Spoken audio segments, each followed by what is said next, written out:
Welcome to The Explainer.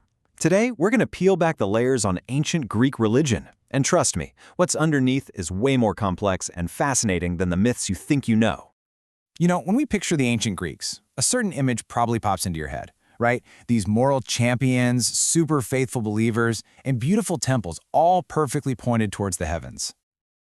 But what if that popular image is just, the postcard version? What if it's not the whole story? Okay, let's really dive into this. Let's kick things off with their heroes. We tend to imagine these figures of amazing virtue, but, well, the truth is a whole lot different. See, the Greek heroes wasn't defined by being a good guy. Nope. What really mattered was immense power, the ability to do incredible things, and the raw strength to crush mortals and monsters. I mean, this quote really says it all. Morality wasn't part of the job description. These heroes were worshipped, for sure, but often it was out of straight-up fear of what they might do if you ignored them. They didn't ask for honor, they demanded it. In this pretty complicated view of heroes, that was just one piece of a seriously sophisticated intellectual world. In fact, you could say the ancient Greeks were their own first, and maybe most devastating, critics. So take the philosopher Xenophanes. He was one of the very first to call out what he saw as a fundamental flaw in how his own people thought about their gods. The big word for it is anthropomorphism. He came up with this absolutely brilliant thought experiment. He pointed out that Africans drew their gods with black skin, while Thracians gave theirs red hair. So he asked, what would an animal do? Of course it would. His conclusion was that any creature would just create gods that looked like itself. And this seemingly simple observation led to a truly revolutionary insight. Xenophanes basically flipped the whole script. That Latin on the slide, it means, and man created gods in his own image. He was arguing that the great epic poets had it all wrong. Humans weren't created by the gods were created by humans. But the questions didn't stop there, not by a long shot. Some thinkers took this idea a radical step further, suggesting the gods weren't just a simple mistake, but a deliberate invention. Get this. An ancient text called the Sisyphus Fragment lays out a theory that sounds stunningly modern. Here's the logic. Laws can only punish the crimes people see.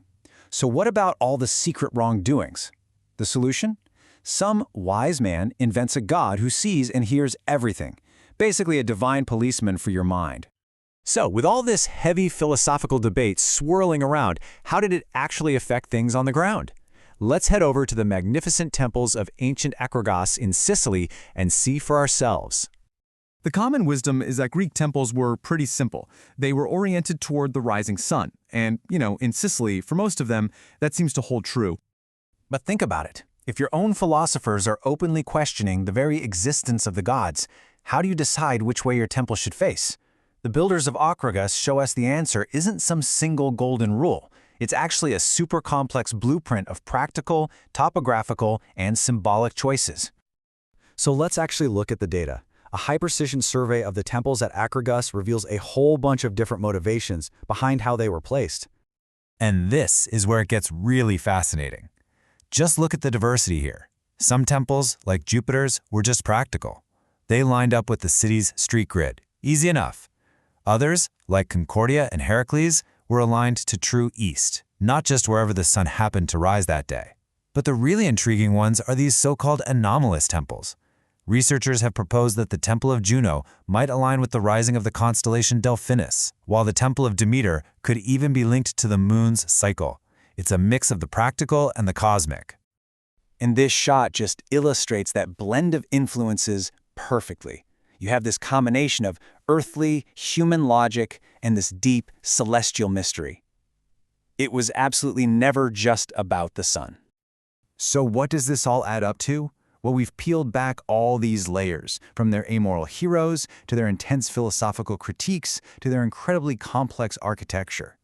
And what we find is that the simple, static picture of Greek religion just completely falls apart. What we see instead is a civilization that was constantly questioning, redefining, and building on its own beliefs. And that leaves us with a final thought to consider for ourselves.